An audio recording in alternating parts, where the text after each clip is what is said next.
এই তুমি নাকি নারী পাচার করো? হ্যাঁ করি তো, সবাই পাচার করে, তোমার বাপ মাও করে। তোমার বাপ মা তোমার পাচার করে আমার কাছে পাঠাইছে। অসভ্যের মতো কথা বলো না।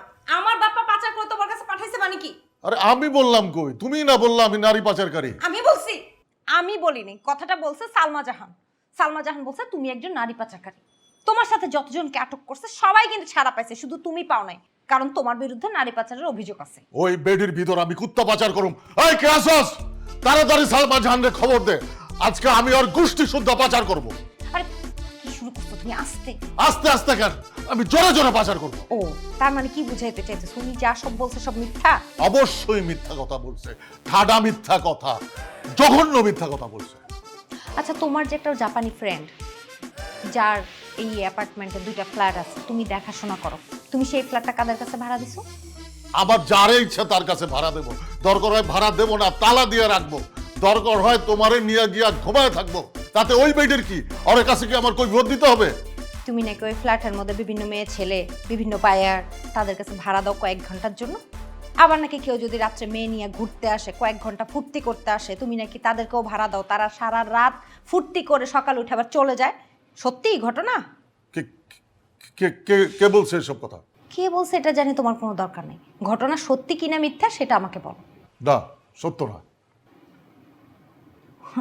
জুলমত, তুমি অনেক মিথ্যা বলছো এতদিন, আমাকে অনেক কিছু আমার কাছে গোপন করছো।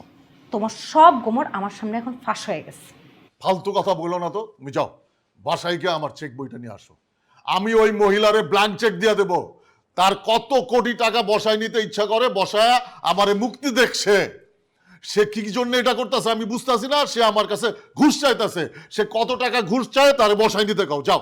শোনো, আগের দিন বাগে খাইছে, এখন আর ঘুষ দিয়ে কোনো লাভ হবে না। এই অ্যাপার্টমেন্টে এতদিন যাবৎ যে সকল সভাপতি ছিল তারা সবাই ঘুষখোর, বাট চিটার। কিন্তু এখন যে আসছে সে না ঘুষও খায় না, বাটপাড়িও করে না। এই বাটপাড়ির দিন শেষ। সবাইকে কি নিজের মতো মনে করো? তোমরা তো এগুলোই করতা।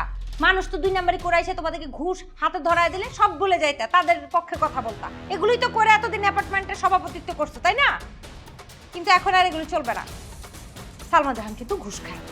লেকচার না দিয়া তুমি তাকে জিজ্ঞেস করো সে কত টাকার নিচে ঘুষ খায় না। ওইটা জানো, যাই না তারে ওইটা দিয়ে আসো। যাও। বললাম তো, ঘুষ দিয়ে কিছু করতে পারবা না। তার চেয়ে ভালো তুমি সত্যটা স্বীকার করো। আমি সালমা জাহানকে বলে বুঝায় শুনায় তোমার মুক্তির ব্যবস্থা করি। বলো সত্যি কি, বলো আমাকে। হ্যাঁ সত্য। মানে কি সত্য? তার মানে উনি যা যা বলছে সব সত্য? হ্যাঁ। তুমি নারী পাচার করো? তুমি এত বড় লোক হইছো পাপের টাকা দিয়ে? হ্যাঁ, মানে আমি এতদিন ধরে যে সংসার করতেছি এই পাপের টাকায়, আমার ঘরের বাজার, আমার ব্যবহৃত জিনিস, আমার সবকিছু, আমার শখ আল্লাহ সবকিছু এই পাপের টাকা হইতেছে।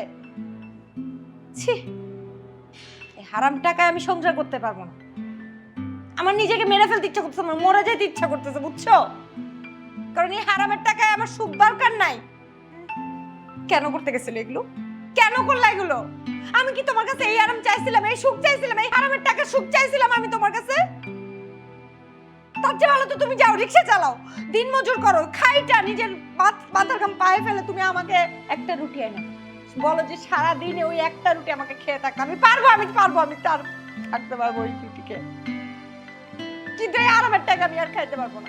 আমার এই আরামের টাকার সুখ দরকার নাই।